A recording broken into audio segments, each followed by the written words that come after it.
Voilà, shalom, chers frères et sœurs, soyez abondamment bénis. Donc aujourd'hui, avant de commencer ou bien de continuer avec la suite de l'explication des 10 commandements de Dieu, je voudrais apporter une réfutation, voilà, une réponse souvent à certaines affirmations de certaines personnes concernant le sabbat. Voilà, donc pour ceux qui nous prennent en marche, sachez que nous sommes en train de voir l'histoire des enfants d'Israël, de l'Égypte à la terre promise, que nous avons intitulé de l'esclavage à la liberté. Donc nous sommes en train de voir depuis quelques vidéos, nous sommes arrivés sur l'explication des 10 commandements. Donc nous avons déjà expliqué les 2 premiers commandements dans la vidéo numéro 281. Nous avons aussi expliqué le 3e et le 4e commandement dans la vidéo numéro 282. Et donc aujourd'hui, nous allons continuer à partir du 5e commandement et nous allons descendre, j'espère, par la grâce de Dieu, que nous allons voir le reste, voilà, des 6 commandements qui restent aujourd'hui. Voilà. Et donc, avant de continuer avec le 5e commandement, je tenais vraiment à réfuter c'est souvent une affirmation souvent de certaines personnes concernant le sabbat. Il y a des gens qui vont vous dire que le dimanche, c'est un jour qui est consacré au Dieu soleil. Ok? Ils vont vous dire que nous les chrétiens, ou bien ceux qui adorent Dieu le dimanche, adorent le Dieu soleil. Voilà. Parce que le dimanche, c'était le jour qui était dédié au Dieu soleil. C'est pour cela que même en anglais, on te parle de Sunday. Sunday, sun et day. Donc, sun qui veut dire soleil et puis day qui veut dire jour. Donc, le dimanche qui est Sunday, c'est le jour qui était dédié à une fausse divinité dans la culture, je crois, gréco-romaine. Voilà, au Dieu soleil. Et donc, eux, ils disent que bon, nous, on adore Dieu le samedi. Donc, nous, on adore le véritable Dieu le samedi. Vous qui faites vos cultes les dimanches, voilà, vous adorez le Dieu soleil. Et j'ai eu à échanger avec un frère là-dessus. Et puis même, il y a aussi un autre frère qui m'a même répondu sur ça, parce que quand il a envoyé la vidéo numéro 282 à un chrétien de l'église adventiste du 7e jour, parce qu'eux, ils respectent le sabbat. Voilà, le sabbat dans l'Ancien Testament, voilà, qui était le samedi. Il dit que, voilà, eux, ils n'adorent pas le Dieu soleil, eux, ils adorent le véritable Dieu. C'est pour cela qu'ils font leur culte le samedi. Voilà, je paraphrase un peu, voilà, son argumentation. Donc, avant de commencer la vidéo d'aujourd'hui, je vais essayer de répondre à cette affirmation. Vous savez, il faut vraiment faire beaucoup attention aux mensonges du diable. Et malheureusement, beaucoup de chrétiens, au lieu d'avoir le renouvellement de l'intelligence, ils aiment croire aux mensonges du diable. Voilà, parce que si vous dites que le dimanche est un jour consacré au Dieu soleil, au soleil, qui est une fausse divinité, soyez logique et soyez aussi prêts à réellement, soyez aussi prêts à accepter la conséquence de votre affirmation. Parce que vous dites que le dimanche, c'est consacré au Dieu soleil. Ok. Et le samedi? Le samedi, en anglais, c'est Saturday. Saturday. C'est-à-dire que le jour de la planète Saturne, de la divinité ou bien du Dieu Saturne. Vendredi, Vénus. Jeudi, Jupiter. Mercredi, Mercure. Mardi, Mars. Lundi, la Lune. Monday, qui est devenu Monday. Monday. Moon, lune, day, jour. Comme Sunday. Donc, ça veut dire que dans certaines cultures, ou bien dans la culture gréco-romaine, voilà, comme vous le dites, je dirais aussi que chaque jour de la semaine est attribué à une divinité. Lundi, la lune. Mardi, Mars. Mercredi, Mercure. Jeudi, Jupiter. Vendredi, Vénus. Samedi, Saturne. Dimanche, Soleil.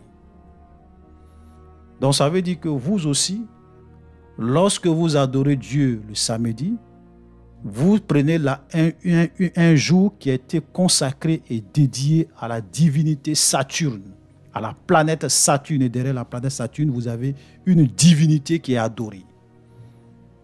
Donc on va vous dire aussi que vous aussi, vous adorez Saturne, puisque vous faites votre sabbat le samedi. Donc vous adorez aussi Saturne. Vous voyez? Les gens ne sont pas logiques avec eux-mêmes. Ils ne sont pas conséquents avec eux-mêmes. Ils aiment accuser les autres de quelque chose. Maintenant, eux aussi, quand on les accuse de la même chose, ils vont se rétracter. Soyons sérieux. Je vais vous poser une question. Est-ce que les 7 jours de la semaine, c'est le diable qui les a créés? Est-ce que c'est le diable qui a créé les 7 jours de la semaine? Le dimanche, là, c'est le diable qui a créé le dimanche. Ou bien c'est Dieu. Le samedi, là, c'est Dieu qui a créé le samedi, ou bien c'est Dieu. Du lundi au dimanche, ou bien du dimanche au samedi. Ces 7 jours de la semaine. Qui les a créés dans Genèse? Dimanche, il y eut un soir, il y eut un matin. Ce fut le premier jour. Mardi, il y eut un soir, et voilà. Lundi, il y eut un soir, il y eut un matin. Ce fut le deuxième jour. Jusqu'à en arriver au 6e jour, il y eut un soir, il y eut un matin. Le 7e jour, Dieu se reposa. Les 7 jours de la semaine, c'est Dieu qui les a créés et c'est Dieu qui les a définis. Ce n'est pas le diable, ce n'est pas Satan. Ce n'est pas les fausses divinités. Donc il faut arrêter de nous distraire avec ces histoires de non, le dimanche, c'est le Dieu, c'est la journée du Dieu soleil, ça a été dédié à une divinité. Et puis l'Église catholique a transformé le jour du sabbat au dimanche. Donc c'est l'Église catholique qui a créé le dimanche. Ce n'est pas Dieu. Ce n'est pas Dieu. Même quand vous lisez le livre de l'Apocalypse, l'apôtre Jean dit, je fus ravi. Posez-vous de bonnes questions. Posez-vous de bonnes questions. Jean dit que je fus ravi. On va lire Apocalypse chapitre 1, le verset 10. Je fus ravi en esprit au jour du Seigneur. Et j'ai entendu derrière moi une forte voix comme le son d'une trompette. Je fus ravi en esprit au jour du Seigneur. C'est quel jour les apôtres appelaient le jour du Seigneur? C'est quel jour? Ce n'est pas le jour du sabbat. Si on allait dire le jour du sabbat. Plusieurs personnes vous diront que le jour du Seigneur, c'était le jour où Jésus est ressuscité. C'est le premier jour de la semaine, c'était le dimanche. Voilà. Donc si les chrétiens disent que bon, comme Jésus est ressuscité le premier jour de la semaine, ils vont prendre ce premier jour-là pour glorifier leur Dieu, pour célébrer leur Dieu, où est le problème? Cela ne veut pas dire qu'ils adorent le Dieu soleil. Parce que vous aussi, on va vous dire que vous adorez le Dieu Saturne. Satan est un menteur. Satan n'a rien créé dans ce monde. Arrêtez de distraire les gens. Alléluia. Il faut arrêter de croire à la propagande de Satan et aux mensonges de Satan. Ce n'est pas parce que le diable a réussi à tromper certaines personnes dans certaines cultures et que pour eux, chaque jour de la semaine est dédié à une fausse divinité ou bien une divinité, que nous, on va dire que c'est vrai. Ce n'est pas vrai. Ayons le renouvellement de l'intelligence parce que le diable, c'est un menteur. La Bible l'appelle le père du mensonge. Satan, il n'y a pas la vérité en lui. Alléluia. Et c'est pas pourquoi certains chrétiens aiment accorder de l'importance aux mensonges du diable. Et si vous voulez accorder de l'importance aux mensonges du diable, vous allez être séduit. Le diable allait dans le jardin d'Éden. qu'est-ce qu'il a dit à l'homme? Si tu manges l'arbre de la connaissance du bien et du mal, tu ne vas pas mourir. Mais vos yeux vont s'ouvrir, vous allez être comme des dieux, connaissant le bien et le mal. L'homme a cru au mensonge. L'homme et la femme, ils ont cru au mensonge du diable. La femme a cru au mensonge du diable. Qu'est-ce qui s'est passé? Ils ont été détruits, ils ont été séduits, chassés du jardin d'Éden, coupés de la présence de Dieu. Ne croyez jamais à ce que Satan dit.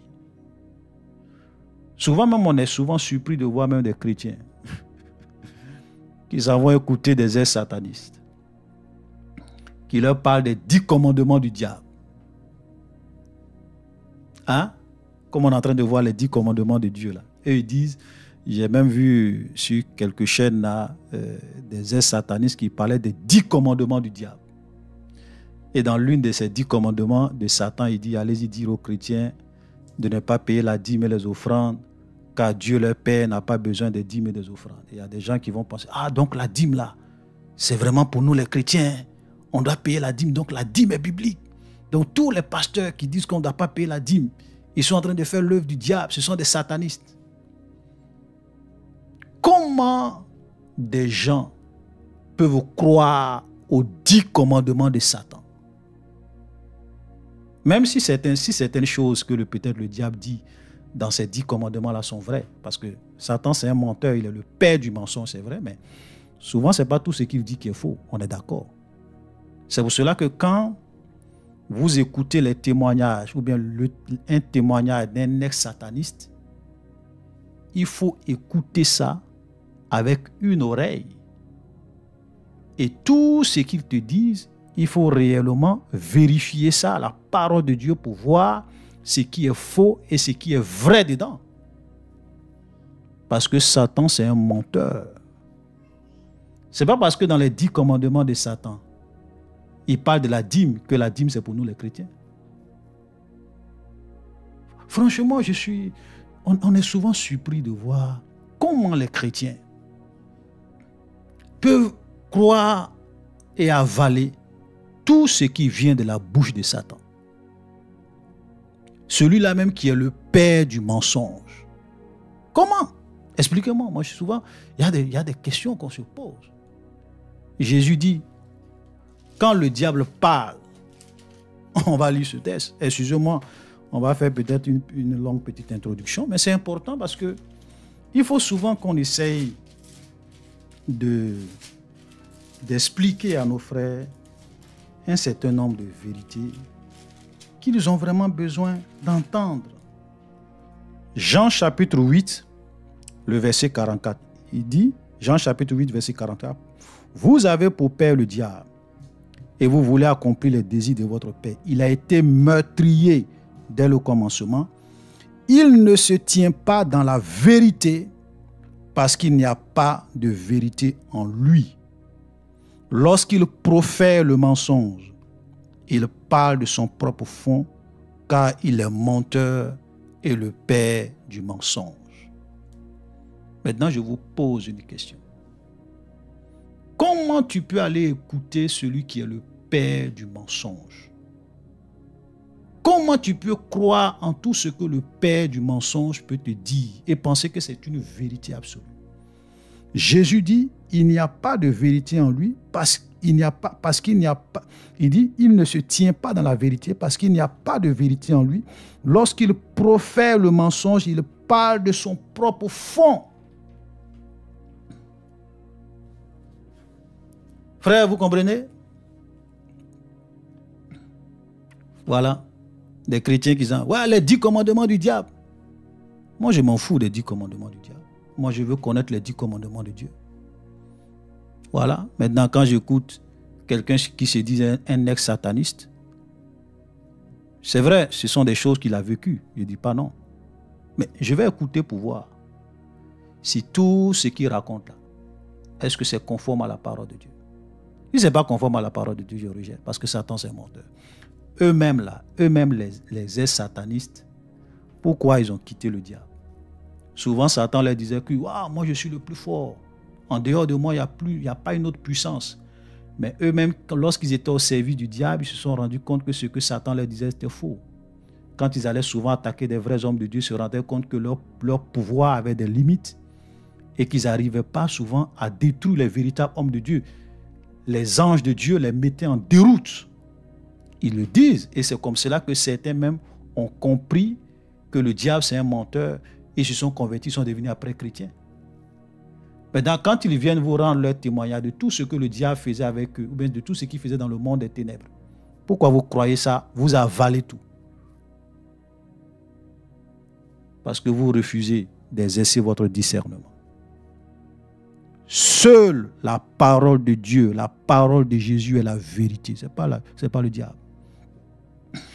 Donc ce n'est pas parce que Satan vient dire aux gens, oui, le dimanche, c'est le jour du soleil, et que dans certaines cultures, les gens adorent, ont pris cette journée-là pour dédier ça au Dieu soleil, que moi je vais croire en ce mensonge du diable, pour dire que non, parce que moi en tant que chrétien, si je prie Dieu le dimanche, et je suis en train de prier le Dieu soleil, mensonge. Alléluia. Voilà, soyons clairs là-dessus.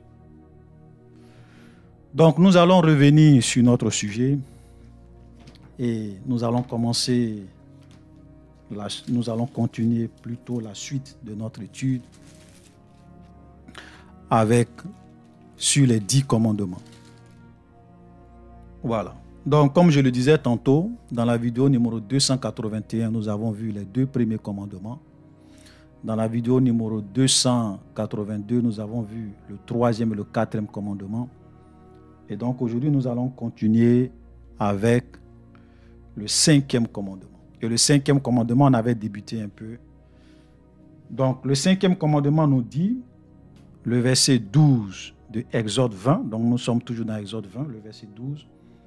Honore ton père et ta mère, afin que tes jours se prolongent dans le pays que l'Éternel ton Dieu te donne. Voilà. Donc ça, c'était le 5e commandement. Et comme on l'a dit, les 4 premiers commandements étaient en rapport avec Dieu et les 6 derniers commandements étaient en rapport avec le prochain, entre les hommes.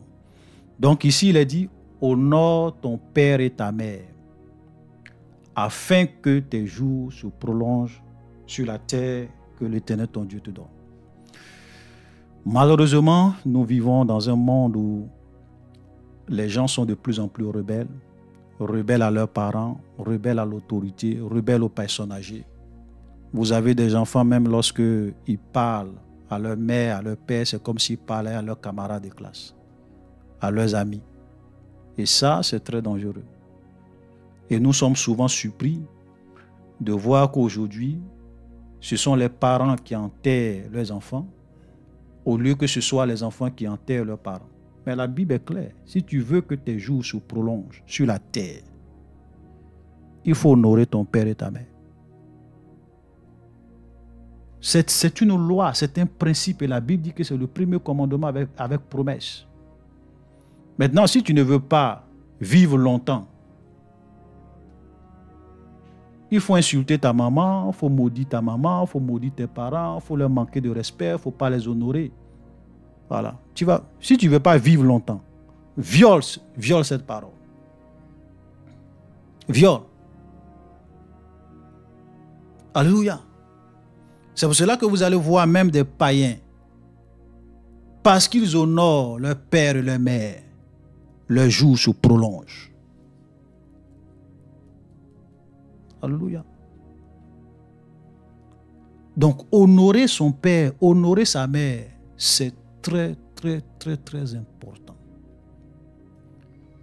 Ton père, ce n'est pas ton ami. Tu ne peux pas lui parler comme à un camarade, lui manquer de respect, le blesser, l'insulter. Il y a des enfants même qui insultent leurs parents, qui maudissent leurs parents. Tu es en train de te maudire toi-même.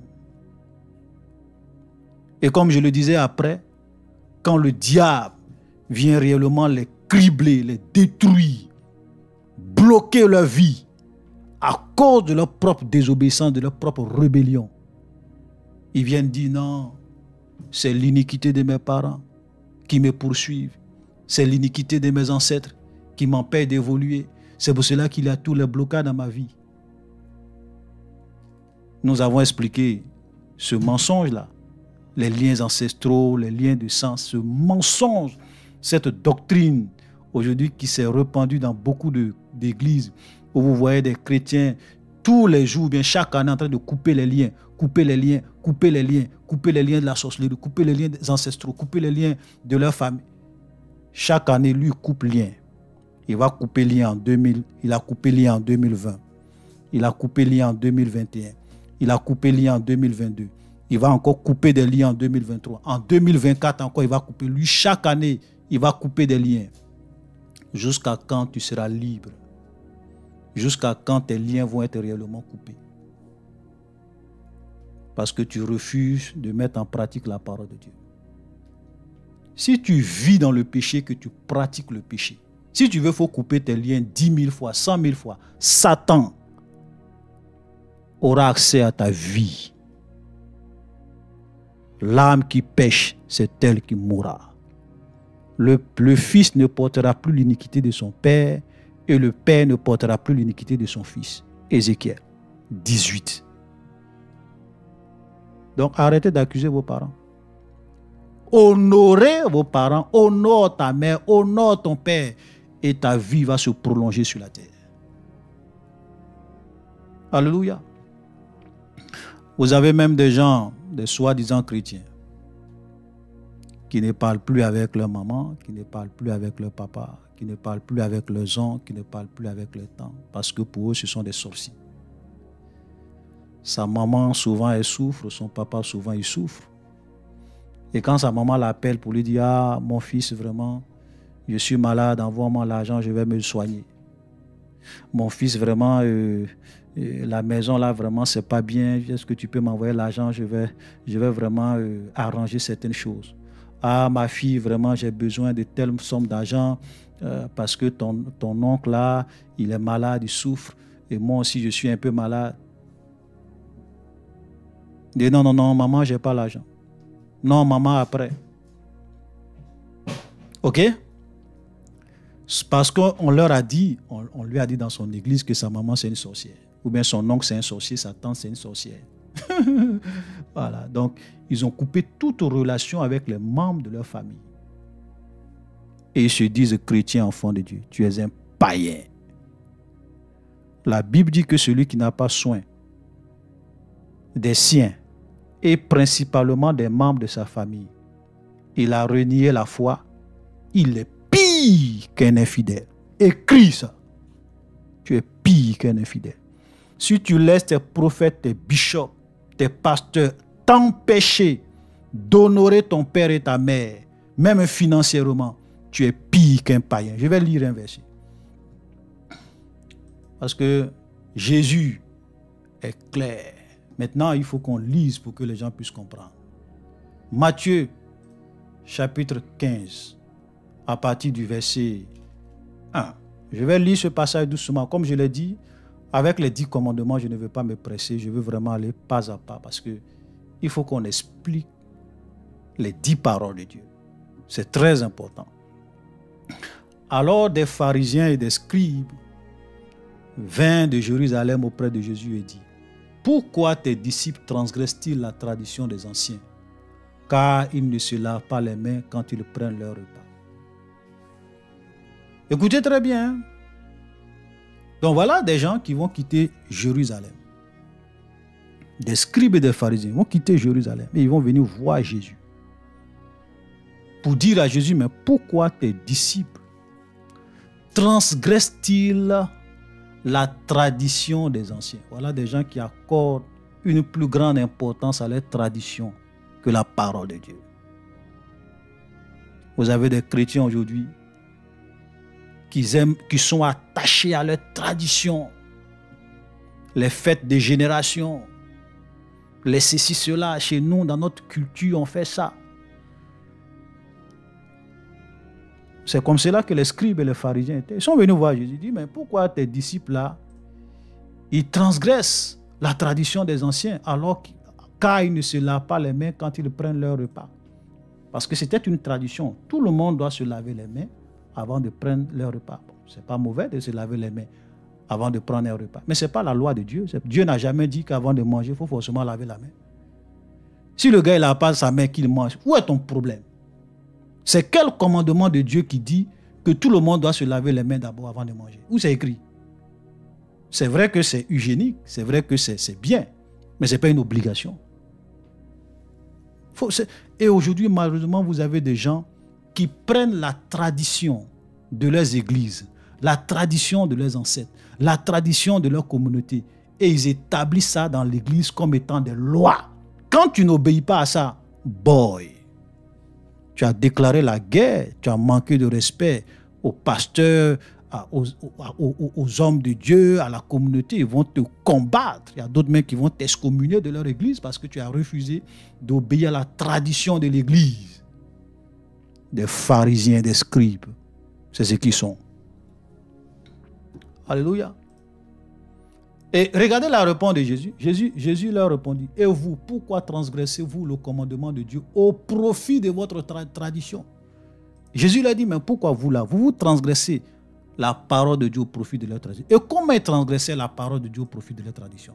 Car Dieu a dit, honore ton père et ta mère, et celui qui maudira son père ou sa mère sera puni de mort. Mais vous, vous dites, celui qui dira à son père ou à sa mère, ce dont j'aurais pu t'assister est une offrande à Dieu, n'est pas tenu d'honorer son père ou sa mère. Vous annulez ainsi la parole de Dieu au profit de votre tradition. Hypocrite! Ésaïe a bien prophétisé sur vous quand il a dit. Voilà, etc.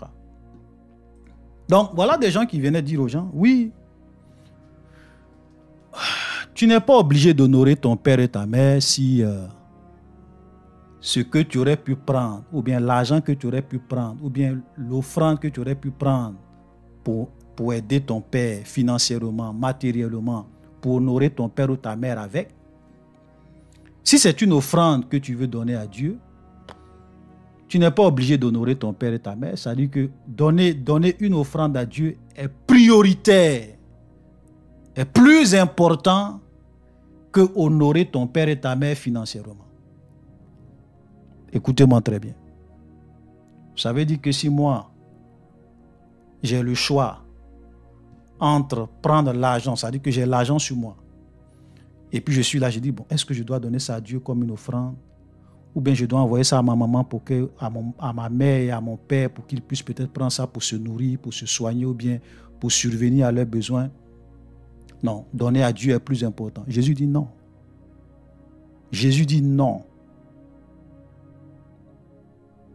Honore d'abord ton père et ta mère. Prends ton argent, prends ton offrande, prends tes biens, prends ta dîme. Va honorer ton père et ta mère avec. Voilà, et c'est que quand j'ai dit ça, les défenseurs de la dîme seront scandalisés parce que dans certaines églises, il y a des gens qui disent que si tu as ta dîme, et même si ton enfant est malade, même si ta maman est malade, même si ton papa est malade, il faut aller donner la dîme de Dieu. La dîme, là, c'est pour Dieu. Donc, ton papa peut rester malade. Donc, si tu as le choix, ton papa souffre, tu n'as plus d'argent. Ce qui te reste dans ta main, c'est la dîme. Mais ton papa est malade, tu dois l'envoyer urgemment à l'hôpital pour le soigner. Vaut mieux laisser ton papa malade, prends la dîme, va donner ça à l'église, va donner l'argent de Dieu. Mensonge. Mensonge. Moi, je vais avoir l'argent. Ma maman est en train de souffrir. Mon papa est en train de souffrir. Mon enfant est malade, il est en train de souffrir. On doit l'opérer d'urgence. Et puis, j'ai l'argent de la dîme dans ma main. Je m'en vais soigner ma mère, je m'en vais soigner mon père, je m'en vais soigner mon enfant. C'est la parole de Dieu. C'est ce que ces juifs-là disaient. Hein. Je vais relire cette partie parce qu'il faut que les gens comprennent la vérité.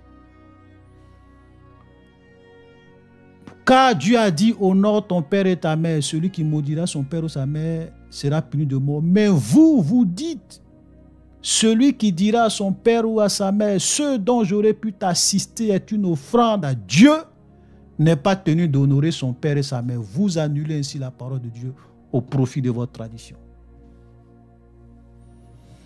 Allez-y dire ça à vos pasteurs. Ils n'ont qu'à aller lire Matthieu chapitre 15.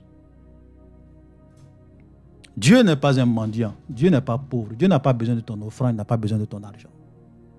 Il préfère que tu puisses même honorer ton père et ta mère avec ton argent que de prendre comme prétexte le fait de venir donner à l'œuvre de Dieu, le fait de venir soutenir l'œuvre de Dieu. Ces genres de paroles, ça n'impressionne pas Dieu. Et Jésus l'a fait comprendre aux pharisiens, aux scribes, pour leur dire vos histoires de donner premièrement à Dieu avant de venir honorer son père et sa mère, ça n'impressionne pas Dieu. Dieu préfère que tu honores ton père et ta mère d'abord, avec tes biens, avec tes offrandes. Et ensuite, si tu peux donner pour l'œuvre de Dieu, tu donnes. Point. Écrivez ça. Aujourd'hui, nous avons des pasteurs cupides qui aiment l'argent, qui enseignent des faussetés parce qu'ils veulent s'enrichir. Vous avez des chrétiens qui sont très avares à la maison, avares avec leur mère, avares avec leurs parents, avares avec les membres de leur famille, mais très généreux à l'église. Et ils pensent que c'est lorsqu'ils vont faire ça que Dieu va les approuver, qu'ils aiment Dieu. Hypocrite, dit Jésus aux pharisiens. Hypocrite. Vous êtes des hypocrites. Alléluia. Donc, honore ton père et ta mère. Et donc en Israël, c'était un devoir pour tous les enfants d'honorer leur père et leur mère. Et il y a un autre verset encore qui pousse un peu le bouchon plus loin. C'est Ézéchiel chapitre 19, à partir du verset 32 qui dit « Tu te lèveras devant les cheveux blancs, tu honoreras la personne du vieillard, tu craindras ton Dieu, je suis l'Éternel. » Vous comprenez? Tu te lèveras devant les cheveux blancs, tu honoreras la personne du vieillard, tu craindras ton Dieu, je suis l'Éternel.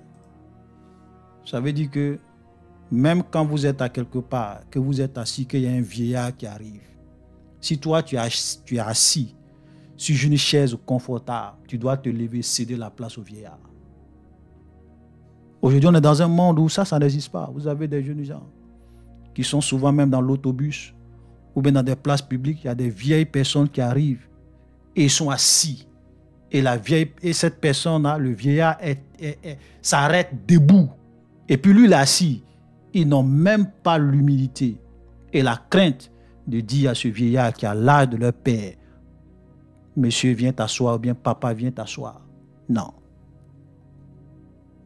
C'est pour cela que nous avons une génération de rebelles où ce sont les pères, les mères qui enterrent leurs enfants parce qu'ils n'ont pas de respect pour les gens qui sont plus âgés que eux. Vous savez en Israël quelle était la conséquence des enfants qui étaient rebelles? Indociles, on va lire. Qu'est-ce qu'on faisait d'eux? Deutéronome 21, verset 18. Si un homme a un fils indocile et rebelle, n'écoutant ni la voix de son père, ni la voix de sa mère, ne leur obéissant pas, même après qu'ils l'ont châtié, vous comprenez? Donc ici déjà, on voit très bien que les parents ont le devoir de châtier leurs enfants. Un enfant qui est rebelle, un enfant qui, on peut le châtier, on peut le corriger pour l'amener sur le droit chemin. Alléluia, vous avez des parents aujourd'hui qui spolient les enfants. Ils ne peuvent même pas corriger l'enfant, ils ne peuvent pas chicoter l'enfant, ils ne peuvent pas cadrer l'enfant. Ils sont là, oui, papi, papi, papi. Et puis après, l'enfant devient rebelle. C'est pas bon. Et vous allez un jour rendre compte à Dieu pour la manière dont vous avez éduqué ces enfants que Dieu vous donne. Voilà. Vous allez un jour rendre compte à Dieu.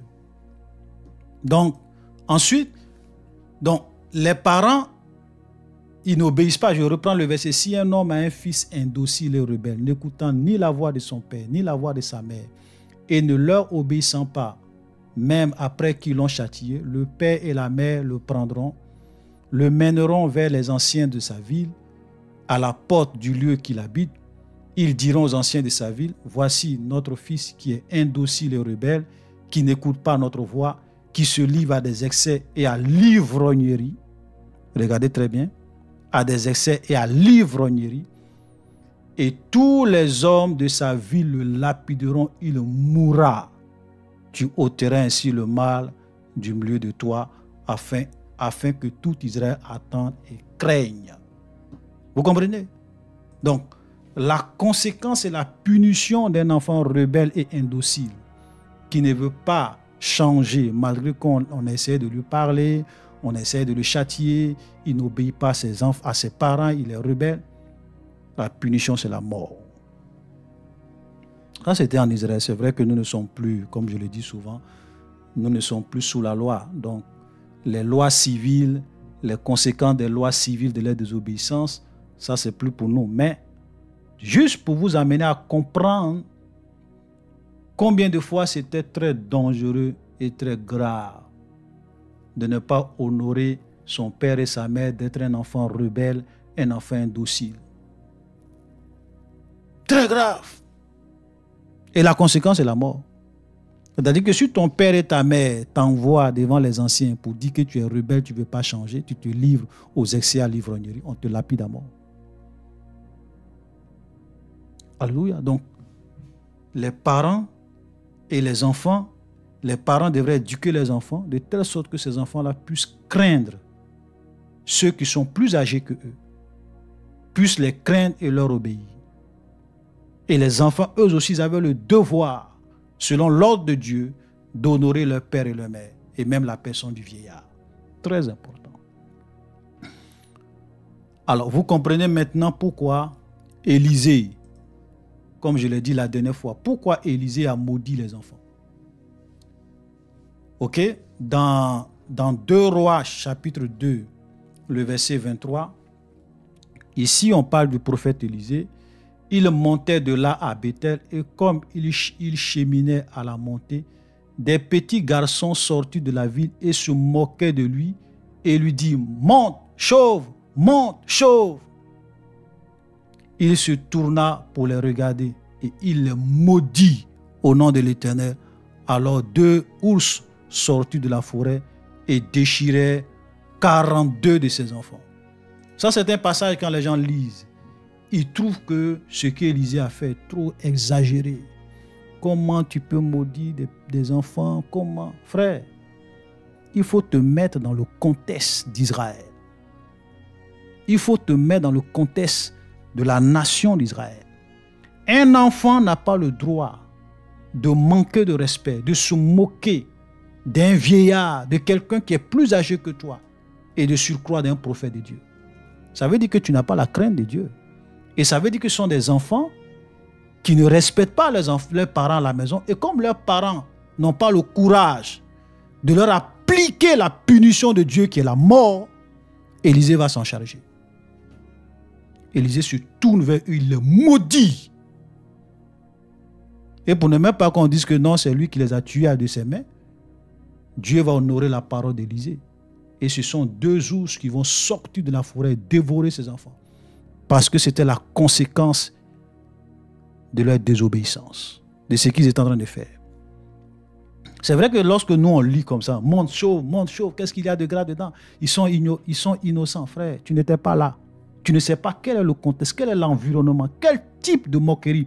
Vous savez, souvent, il y a des gens qui se moquent. Quand ils se moquent, vous savez que c'est démoniaque. Ils se moquent d'une certaine manière, de telle sorte que toi-même, ça te fait mal, ça te blesse. C'est démoniaque leur moquerie. Élisée les a maudits. Parce que n'oublions pas que la Bible dit que la malédiction sans cause n'a pas d'effet. Mais pourquoi Élisée les a maudits et cette malédiction a eu un effet? C'est parce qu'il y avait une cause. Et cette cause-là était valable aux yeux de Dieu. On ne s'amuse pas avec les personnes âgées.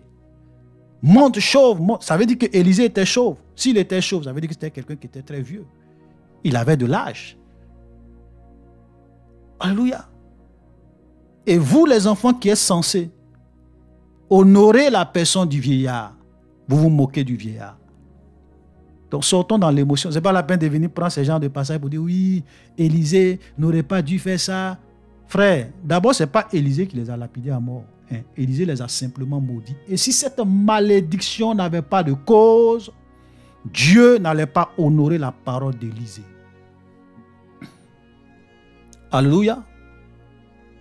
Alléluia. Parce que quand un prophète de Dieu parle, ce qu'il dit ne peut jamais tomber à terre si c'est conforme à la parole de Dieu, si ça vient de l'Éternel. Jamais.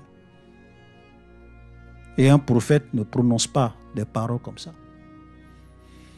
Alléluia. Donc ça, c'est une précision que je voulais faire parce que souvent, il y a des détracteurs de la Bible qui viennent prendre ces passages pour essayer de distraire les gens. Voilà, pour donner des impressions. Alors qu'ils ne savent pas quelle est la conséquence de la rébellion en Israël d'un enfant. La conséquence est la mort. Les gens le savent. C'est pour cela que chaque parent doit élever son enfant dans la crainte de Dieu. Alléluia. Donc, honore ton père et ta mère, le 5e commandement, afin que tes jours se prolongent sur la terre que Dieu te donne. C'était vraiment très important. D'honorer son père et sa mère. Donc, ça, c'est le 5e commandement. Nous allons avancer avec le 6e commandement. Alléluia. Le 6e commandement dit tu ne tueras point.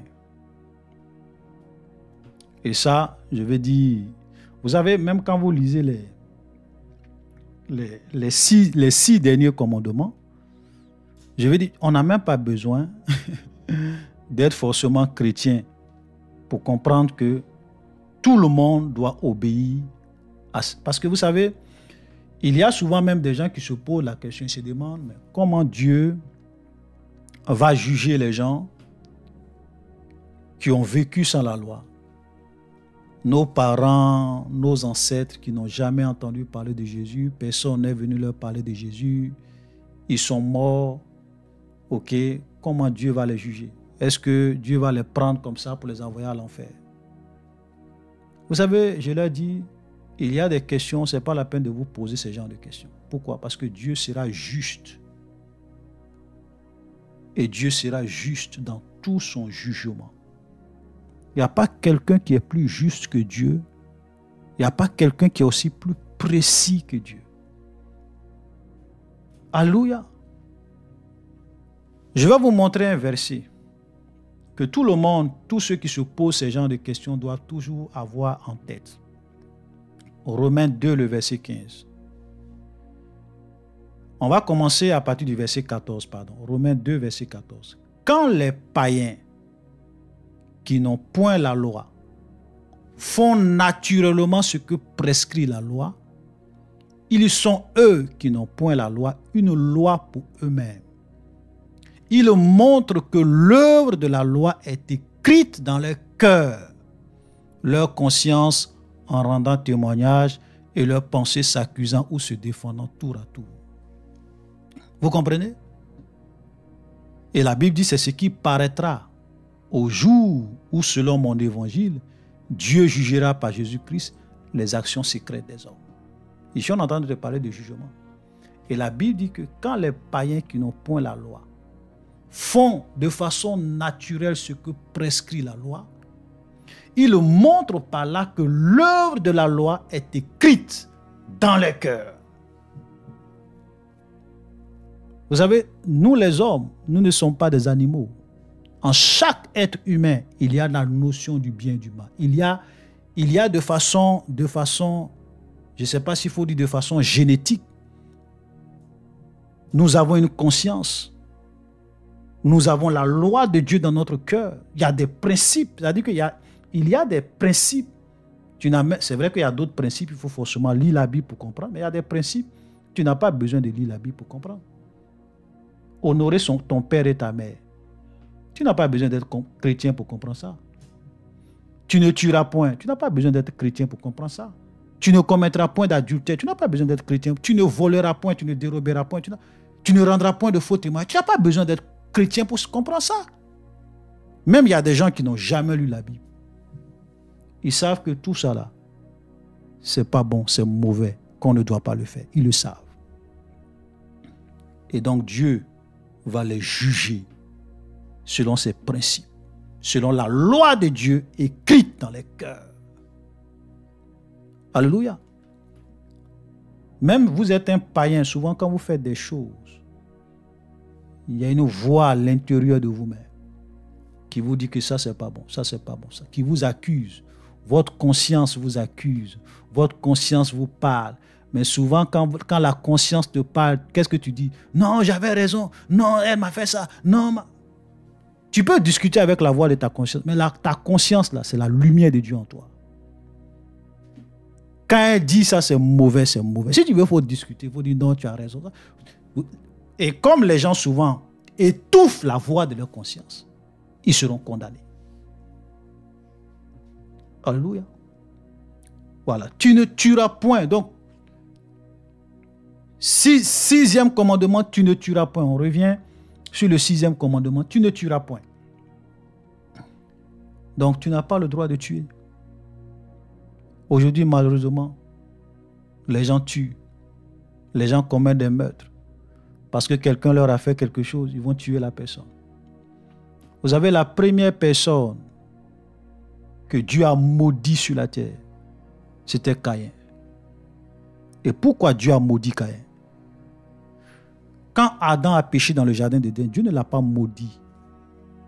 Dieu a maudit la terre. Dieu a maudit. Dieu n'a pas maudit Adam directement. Dieu a maudit la terre. Ok? Mais la première personne que Dieu a maudit en tant qu'homme, créé à l'image de Dieu, c'était Caïn. Et pourquoi? Parce que Caïn a versé le sang de son frère Abel.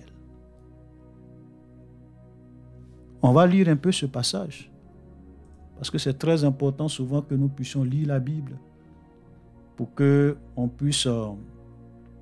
chacun puisse comprendre et savoir. Donc, Genèse chapitre 4, le verset 9. L'Éternel dit à Caïn, où est ton frère? Il répondit, je ne sais pas. Suis-je le gardien de mon frère? Et Dieu dit, qu'as-tu fait? La voix du sang de ton frère crie de la terre jusqu'à moi. Et la dernière fois, je disais, quand on verse le sang innocent crie à l'Éternel. Et Dieu entend la voix du sang innocent. Rien n'est caché devant le Seigneur. Maintenant, tu seras maudit de la terre. Verset 11. Qui a ouvert sa bouche pour recevoir de ta main le sang de ton frère. Alléluia. Voilà la première personne que Dieu a maudit en dehors du jardin d'Éden. Pourquoi? Parce qu'il a versé le sang innocent. Donc tuer, verser du sang, commettre des meurtres, c'est grave et c'est très dangereux. Ôter la vie de ton semblable, c'est très, très, très, très dangereux. C'est un péché extrêmement grave. Alléluia. Et Jésus va prendre ces lois. Vous savez, Jésus a pris plusieurs de ces principes-là. Il les a confirmés et souvent il les a renforcés dans la nouvelle alliance.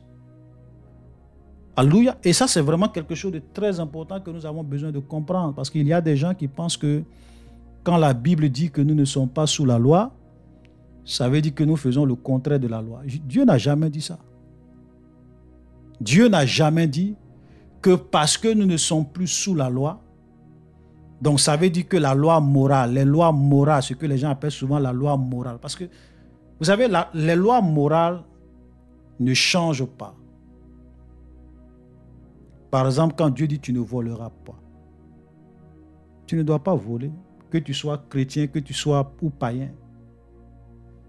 Est-ce que quelqu'un peut dire oui parce que la Bible dit que nous ne sommes plus sous la loi, donc ça veut dire que je peux tuer maintenant? Parce que même quand tu viens dans la nouvelle alliance, on te dit que les meurtriers, les voleurs n'hériteront pas, ainsi de suite, ne vont pas hériter le royaume de Dieu. Donc, ceux qui pensent que parce que la Bible dit que nous ne sommes plus sous la loi, nous sommes au temps de la grâce, ça veut dire qu'on fait le contraire de tout. On peut faire le contraire de tout ce que la loi dit. ou bien on peut vivre dans le libertinage, on peut excuser le péché, le sang de Jésus nous lave, comme certaines personnes aujourd'hui enseignent, c'est-à-dire que les gens qui vivent dans la licence. Vous ne connaissez pas Dieu. Et vous ne comprenez pas la parole de Dieu. Faites attention. Alléluia. Voilà. Je pense que j'ai déjà fait des vidéos sur ça, où j'ai expliqué c'est quoi la loi, c'est quoi la grâce, et qu'est-ce que cela implique. Alléluia. Voilà. Les lois morales de Dieu ne changent pas. Il faut qu'on puisse vraiment comprendre ça.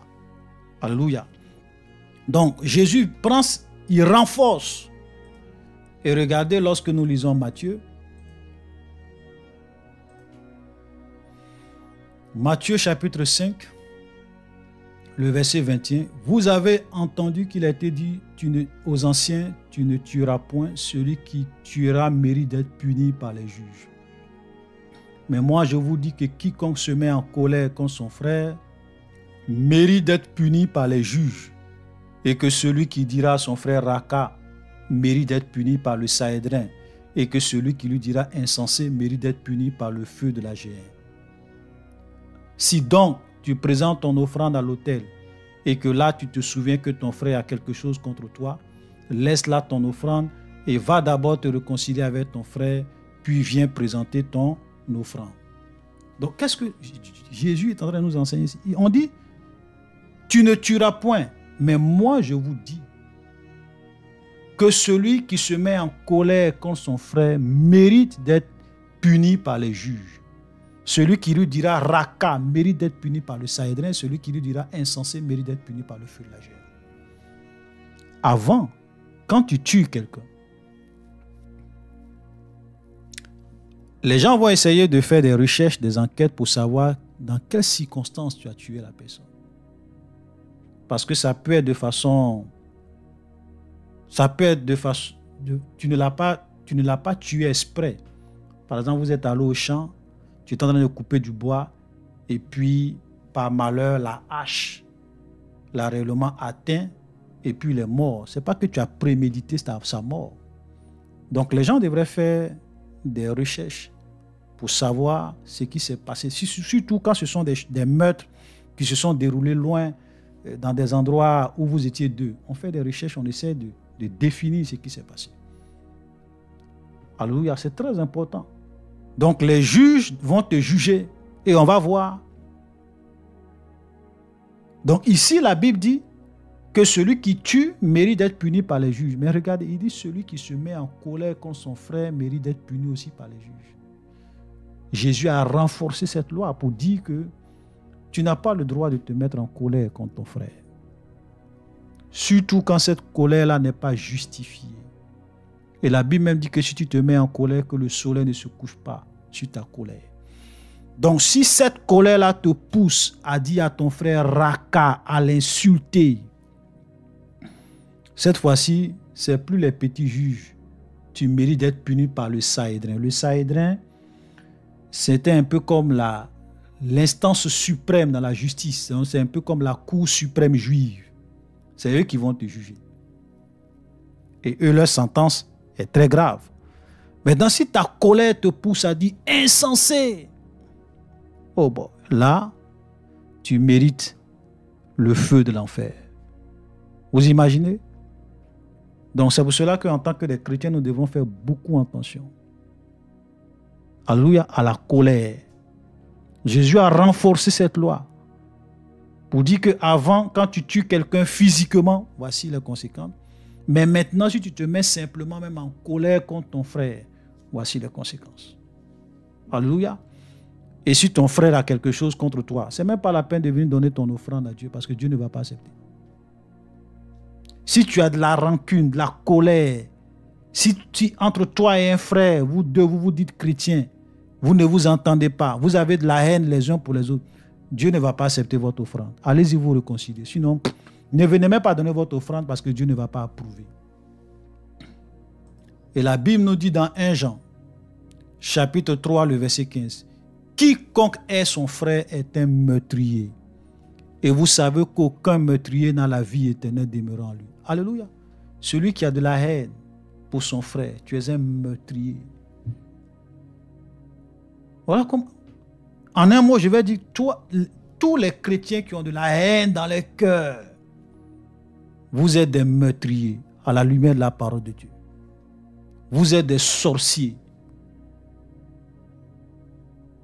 Vous êtes des sorciers, vous êtes des meurtriers. Et vous devrez vous repentir. Un chrétien ne doit pas avoir de haine. Non. Malheureusement, aujourd'hui, vous avez beaucoup de personnes qui se disent chrétiens, qui ont des rancunes dans leur cœur, qui ont de la haine dans leur cœur, qui ne parlent pas à leurs frères, qui ne parlent pas à leurs sœurs. Vous allez dans des églises, ce sont des rivalités qui existent entre les chrétiens avec des petits groupes.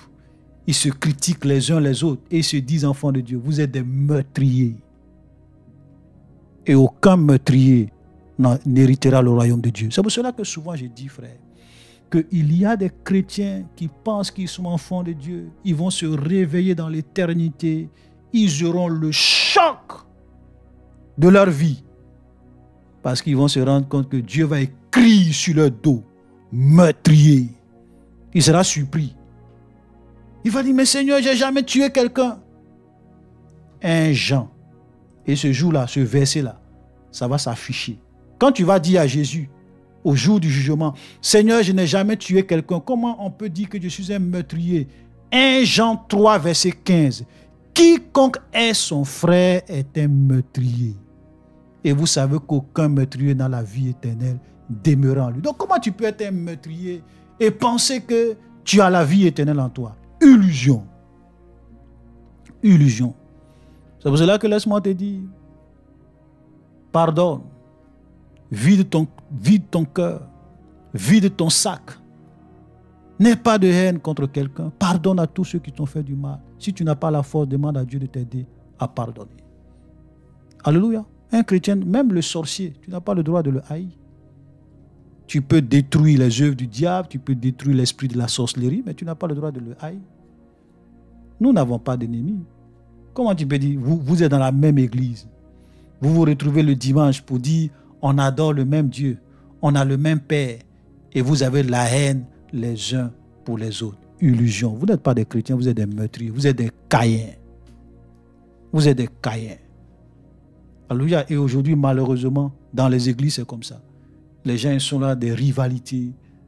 Ils sont là en train de dénigrer telle personne. Ils vont dénigrer tel pasteur.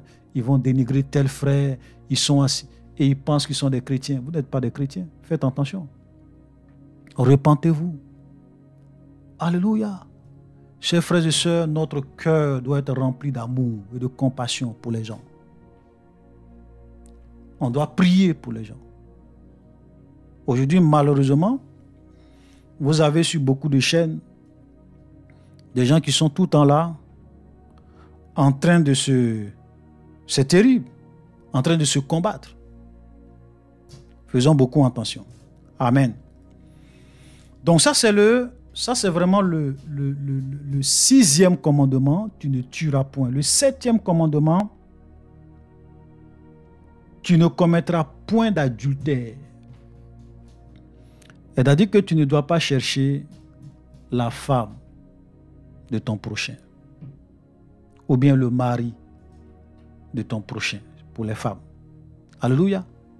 Malheureusement, aujourd'hui, il y a beaucoup de chrétiens qui commettent l'adultère, qui convoitent la femme de leur prochain, qui trompent leur femme, des chrétiens qui trompent leurs femmes, des femmes qui trompent leur mari. Vous n'êtes pas dans la vérité, vous n'êtes pas dans le... En fait, vous êtes des païens. Voilà. Donc, l'adultère est un péché. L'adultère est un péché. Même lorsque tu divorces et tu te remaries alors qu'il n'y a pas eu d'infidélité, alors que, parce que tu n'aimes pas tu dis non, moi, la Bible dit celui qui répudie sa femme, sauf pour cause d'infidélité, et qui épouse une autre, commet un adultère. Et il y a beaucoup d'hommes de Dieu aujourd'hui ils sont des pasteurs, hein? Souvent même des révérends, des prophètes, des bishops, qui divorcent, qui se remarient, qui divorcent, qui se remarient, ce sont des adultères. Alléluia. Les gens pensent que parce que nous sommes au 21e siècle, Dieu a changé. Dieu n'a pas changé. Dieu, le Dieu que nous adorons, ce n'est pas seulement le Dieu du 21e siècle. Il est le Dieu d'Abraham, il est le Dieu d'Isaac, il est le Dieu de Jacob. Il ne change pas. Ce qu'il a dit dans sa parole là, si tu veux, il faut te tromper. Jésus a été clair. Celui qui répudie sa femme, qui épouse une autre comme un adultère. Et vous allez voir, oui, vraiment, on a divorcé parce qu'on n'était pas compatibles, parce que voilà, ceci, cela, parce qu'elle me manquait de respect. On trouve toutes sortes d'arguments. Il faut trouver tes arguments. Mais tes arguments, ça ne tient pas devant Dieu. Dieu, tu ne peux pas le distraire avec tes arguments. Tu ne peux pas le distraire avec ta philosophie et ta mentalité du 21e siècle. Ça ne tient pas de la route. Voilà. Des chrétiens qui jouent avec ça, avec l'adultère, qui trompent leurs femmes. Des pasteurs qui trompent leurs femmes. Des femmes, j'ai entendu même des histoires où vous avez même des femmes qui trompent leur mari. Et tout ça, souvent à cause de l'influence du monde. La télévision, les réseaux sociaux. Tout ça, c'est-à-dire que le diable a mis en place un système pour réellement détruire le monde et plonger les hommes comme les femmes dans l'adultère. Aujourd'hui, vous allez sur les réseaux sociaux. Souvent, vous avez des numéros, des jeunes filles qui mettent leurs photos. Une nuit, elles mettent le prix, la prostitution. Et il y a plein d'hommes, il y a plein de frères, de gens qui sont piégés par le diable. Je vous le dis, frère, Satan, c'est un grand stratège. Et aujourd'hui, beaucoup de personnes sont piégées par la pornographie, par l'adultère, par toutes sortes de choses. Vous avez même des gens qui s'échangent même des partenaires. Lui, là, il vient avec sa femme. L'autre aussi vient avec la femme. Ils s'échangent. Des abominations. Vous êtes sur le chemin de la mort si vous ne vous repentez pas. Alléluia. Donc Jésus a aussi renforcé. Jésus a aussi renforcé cette loi dans Matthieu chapitre 5 toujours. Il dit, vous avez appris qu'il a été dit, tu ne commettras point d'adultère. Mais moi, je vous dis que quiconque regarde une femme pour la convoiter a déjà commis un adultère avec elle dans son cœur. Vous comprenez? Donc, l'adultère, dans la nouvelle alliance, ce n'est pas seulement le fait de coucher physiquement avec la personne. Hein. Si tu convoites une femme, et c'est quoi la convoitise? Nous pouvons avoir la définition de la convoitise. Vous savez, quand vous prenez souvent un mot et que la Bible elle-même souvent ne définit pas ce mot dans certains versets ou bien dans certains contextes, vous pouvez vous appuyer simplement sur le dictionnaire parce que c'est un mot. Alléluia. C'est comme cela que quand j'ai fait la vidéo un peu sur l'iniquité, ou quand les pasteurs disent que l'iniquité, ce n'est pas le péché, l'iniquité, il y a un frère qui est venu me voir, qui a fait un commentaire qui dit, mais c'est vrai, tu as parlé de l'iniquité, mais tu n'as pas... Et de façon arrogante, hein, avec beaucoup de mépris. Voilà, tu n'as rien dit, tu n'as rien défini. Pourtant, dans cette même vidéo, j'ai donné la définition de l'iniquité par rapport au péché. J'ai d'abord expliqué, en me basant sur un verset de la Bible, que toute iniquité est un péché. Ok, ça c'est clair, il n'y a pas de doute là-dessus. Et je suis même allé prendre la définition du dictionnaire concernant l'iniquité. Quand on dit l'iniquité, là, c'est un mot. C'est un peu comme quand tu dis voler. Mais est-ce que quand tu regardes dans la Bible, est-ce que la définition dans la Bible du mot voler est différente de la définition du dictionnaire du mot voler? Quand la Bible dit tu ne dois pas voler, là, est-ce que voler, le mot voler est différent de la définition du dictionnaire du mot voler? Les gens souvent, on se demande comment, qu'est-ce qu'ils veulent? Ils viennent sur... Et puis, ce qui est grave, c'est que vous voyez ces gens-là, souvent, ils viennent faire des commentaires. Ils disent, oui, toi, tu n'as rien dit, tu n'as pas défini l'iniquité. Mais lui-même, il fait ce commentaire-là. Il ne va pas te montrer un verset où il te définit l'iniquité. Pourtant, moi, j'ai donné la définition de l'iniquité par rapport au péché dans la Bible. Et je suis allé dans le dictionnaire et j'ai expliqué et j'ai donné la définition de l'iniquité. Et quand c'est comme cela, vous avez, comme moi je l'ai dit, je suis un homme de paix. Je ne cherche pas des histoires.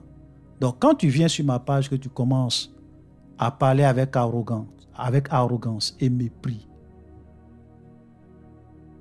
qu'est-ce que je fais? Je te bloque et je supprime ton commentaire. Je n'ai pas besoin que tu viennes regarder mes vidéos. Ça ne m'intéresse pas. Moi, je suis simplement une voix qui crie dans le désert des réseaux sociaux. Donc, quelqu'un qui est en train de crier dans le désert. Si tu viens l'écouter, que ce qu'il dit, ça t'intéresse, tu l'écoutes. Si tu vois que ce qu'il dit, ça ne t'intéresse pas, tu pars ton chemin. Dieu ne force personne. Alléluia. Voilà.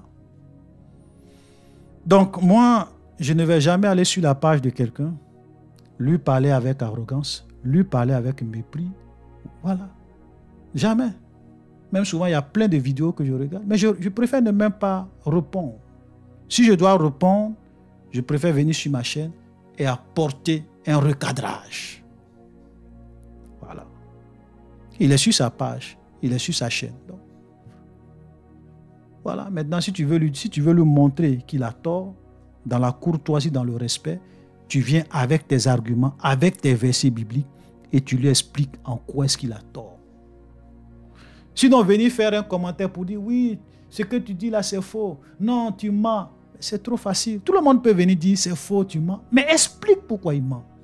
Démontre que c'est faux. Apporte tes arguments avec des versets à l'appui. Voilà. Quand c'est comme cela, on peut apprendre aussi de toi. J'avais fait une vidéo même et puis il y avait une soeur qui était venue. Je ne sais pas si c'était une soeur ou bien un frère qui m'a dit oh, tu as parlé de la croix. Moi, j'aurais pu même prendre des versets pour mieux expliquer ce que tu as dit. J'aurais pu mieux expliquer que toi. Je lui ai dit, ok, il n'y a pas de problème. Fais une vidéo et puis publie ça sur ta page, sur ta chaîne et envoie-moi le lien. Je serai prêt à aller t'écouter pour apprendre de toi. Parce qu'on apprend toujours. Personne ne peut dire qu'il est omniscient, qu'il connaît tout. Voilà. Tu fais une vidéo, tu dis, frère, tu as dit ça, puis tu m'expliques. Si tu as raison, moi, je vais venir faire une vidéo pour dire, frère, je vous avais dit ça, je me suis trompé. Je corrige.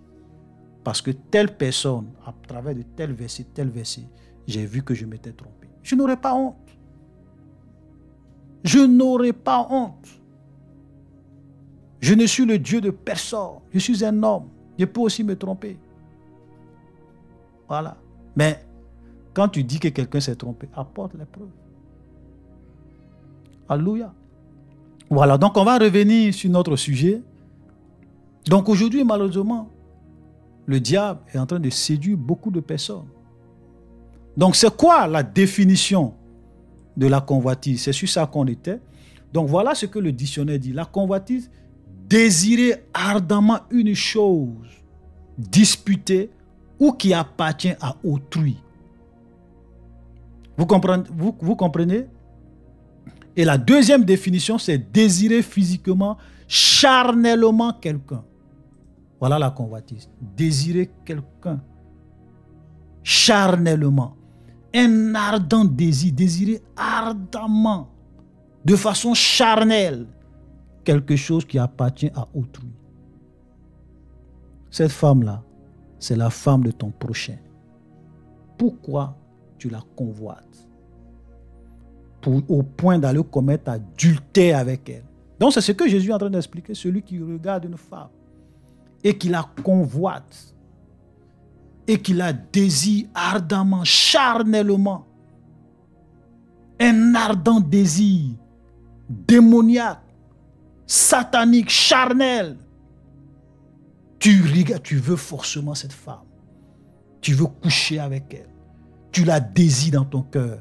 tu la convoites. Dieu dit, même si tu n'as pas commis l'acte physiquement, tu as déjà commis l'adultère avec elle dans ton cœur. Tu as déjà commis l'adultère avec elle. C'est fini. Alléluia. C'est pour cela que nous devons faire vraiment beaucoup attention.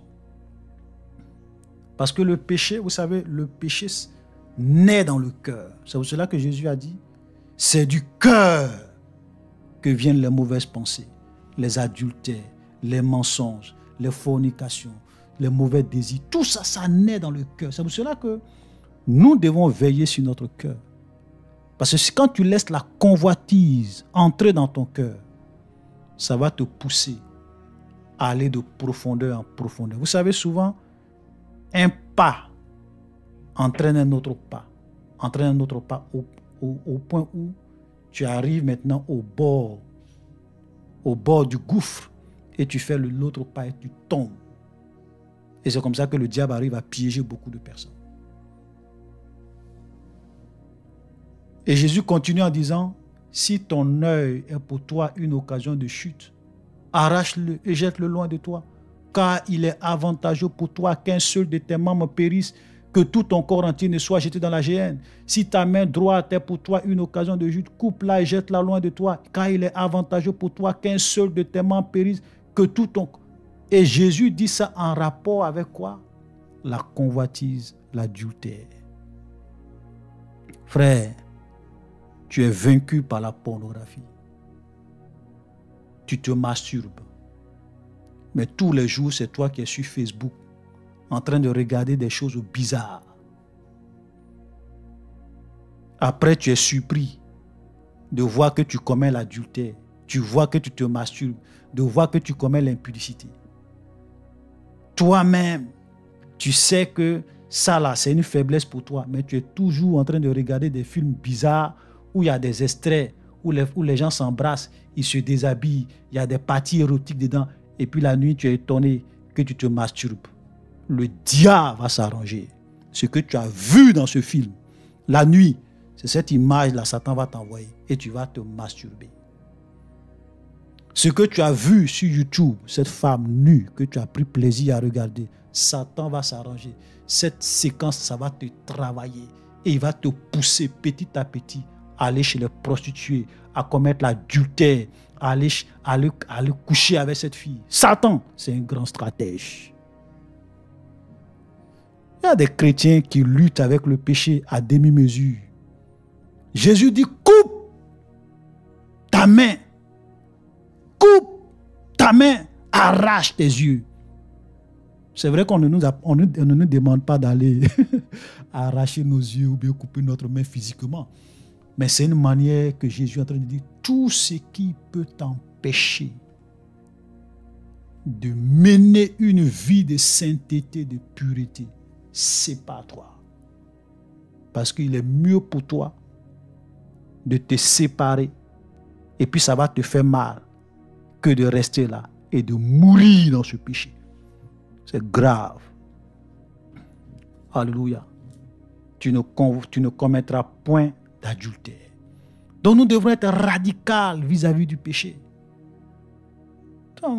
Alléluia. Même moi-même, j'avais un premier compte Facebook, aujourd'hui même qui n'existe plus parce que j'ai dit, moi, je ne vais plus sur Facebook. Je me suis déconnecté. Parce que la première fois que je me suis créé un compte sur Facebook, il y a quelques années de cela, mais je vois que quand je me connecte, je vois des images bizarres, pornographiques, la nudité des femmes. J'ai dit, mais ça, c'est quoi ça? Et puis souvent, le problème, c'est que quand tu es là, vous savez, ça t'attire. Ça t'attire. Tu regardes une image, après tu as envie de regarder l'autre. Après, j'ai dit, boy, ça c'est un piège du diable. J'ai quitté Facebook.